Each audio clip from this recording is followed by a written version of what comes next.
You're watching Play Against Humanity. Seth Rogen. Seth Rogen. Seth Rogen. Hi there, this is Seth Rogen. What to say about Seth? Well, he's well known for his acting, writing, producing, and comedy. But some may say he is best known for his weed obsession. So in this video, I'm going to turn Seth Rogen into something that he holds dear to his heart: a cross joint. As always, I start with a sketch. My goal here is to use my skills acquired from my upside down Simpsons video and sneak it into this one. So I'm going to essentially create a flat face, then build it up with clay and stick it on the top of this joint. I'll have you know this is no regular doobie. This doobie is huge, so it required a lot of tinfoil. I wrapped it around and around on this copper wire. I pre-drilled the hole in this wood floor sampler board so the wire would stand upright. It's still early in the night, after all, and Seth hasn't passed out yet. Oh, thanks, Seth. I appreciate that. I cut out his face and then hack off a few chunks of my Super Sculpey clay. One of my favorite things to do while making these sculptures is flatten out a big lump of clay using my pasta roller. It's so satisfying. Just watch as it folds over on top of itself like a fruit roll-up. Oh, thanks again. I mean, that wasn't really funny, but I'll take it. With the chunk nice and flat, I traced Seth's head using my X-Acto knife blade, or as many people call it, a utility knife, and then used my tooth-picking tool to etch a light design onto the slab so I know where his facial features are going to go. At this point, I start building up his flat face with some blobs for hair. I then add some blobs to build up his brow, cheeks, and glasses. After spending probably an hour getting his face to look very similar to the one I drew, I realized that my drawing really doesn't resemble Seth all that well. So I went back to my original photo and spent another hour tweaking his face so that it looks like this. Wait, are you laughing at your own face? Since his face is now at least 20% larger than my original design, I need to add more girth to this already gigantic splifferino, and I do that by adding more tinfoil. Now that his face is safely off to the side, I happily get back to flattening blobs of clay. But this time I adjust the size of my pasta roller to make extremely thin pieces that will wrap around the joint. I want them thin because I want to see all the little knobs and bumps underneath because this pot is not smooth. Smooth. After smoothing it out and pressing the thin Sculpey down, I add Seth's face. I then add a couple flappy bits to make it appear as though he's being birthed like Jim Carrey from the Rhino's.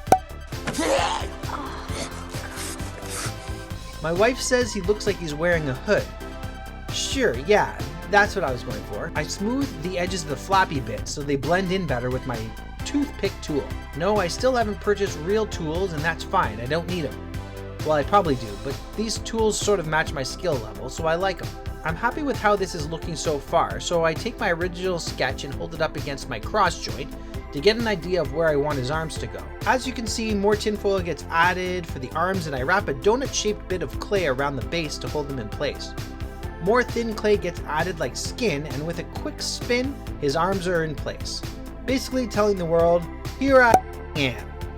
Or at least, yeah, I'm a joint, so what? Now I move on to the top of the joint. I need to make this thing look like someone is giving it a good old puff, and that ember is hot as hell, so I use my handy toothbrush tool and poke it as if to create pockets where the embers are going to be.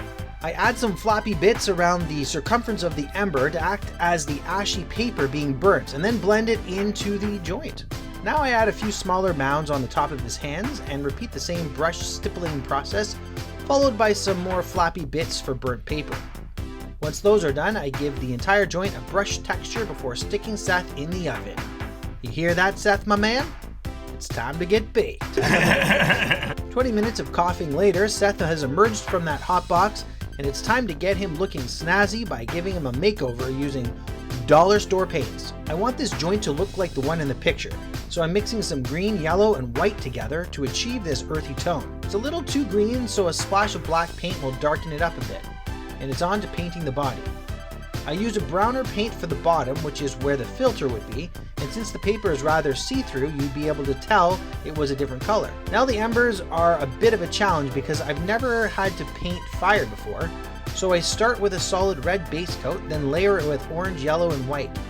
it doesn't work out, I'll just tell people this is Seth's brain after smoking weed every day of his life for the past 20 years. More quotes later, I'm happy with what I've created. Move in with some black and gray to make the edges look burnt, as well as to give the embers some depth. A quick wave of my hand will save me the time of explaining how I painted his face, but it has some light and dark browns, black for his glasses, and a little white for his beard. Somehow he looks a heck of a lot scarier now than he did without color, but that's what I was going for. Yep, just as I said from the beginning, we're making a scary version of Seth Rogen as a joint. Now let's move on to the photo shoot.